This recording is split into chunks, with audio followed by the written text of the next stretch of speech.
I've been running my own business now for almost 3 decades. And one of the things that I find constantly happening is people being amused when I tell them that I've started to position myself for exit. Let me ask you a question. Are you the best person to run your business? In his book, The Founder's Dilemma, Ron Gibori asserts that most founders actually don't make very good CEOs. And he talked about the fact that founders, they're great at starting projects, but many times they are usually not as passionate about managing those projects, and many times they don't realize this early enough.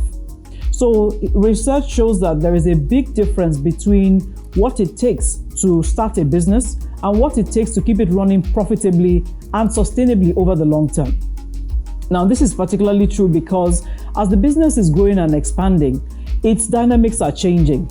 The people within the business are changing, the customers and the markets are changing, and the industry is constantly evolving. So it requires literally a different set of skill sets, and it demands a different kind of leadership from time to time of the owners of the business. And when you also think about the fact that you, the business owner, you are changing as well. So you're not the same person that you used to be. You have evolved, your personal circumstances have evolved. Many times your outlook and your perspectives have shifted, your interests and your passions might have changed, however slightly. Can I tell you also that in many cases, your energy levels may have changed. Technology is shifting and you may not be as abreast as you want to be. And your own adaptability to the many moving variables around you may impact on your flow as a leader to some degree.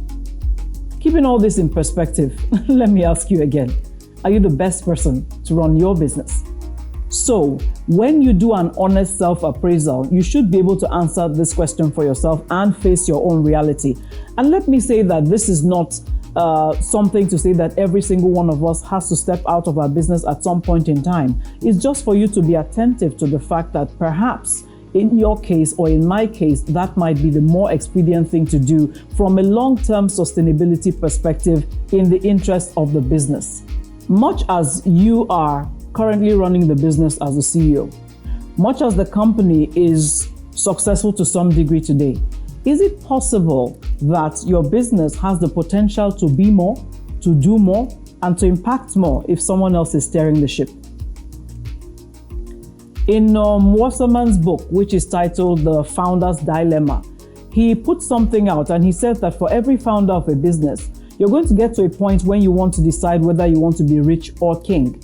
And being rich is that you recognize you have built value and you can now have an exchange of value. You take the wealth by selling off your business and allow someone take the operations to take it to that next level. Or you can decide that you want to be king of the castle, the Oga of the show, and you choose not to optimize the business just so you can continue to be the be-all and end-all of that company. And he says that every entrepreneur has to make this choice. I'm asking you today, if you're at that point, do you want to be rich or do you want to be king?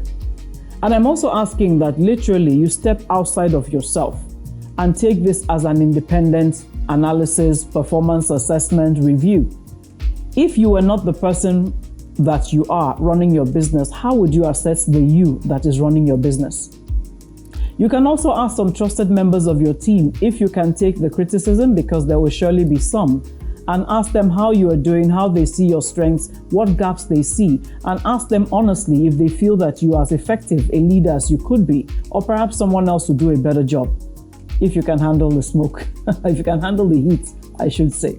So if you step back and wear the cap of, for instance, another shareholder who is not an executive in the business, or wear the cap of an investor who has put their money in the business, if you were to assess the person in the CEO position, what would your assessment rating be?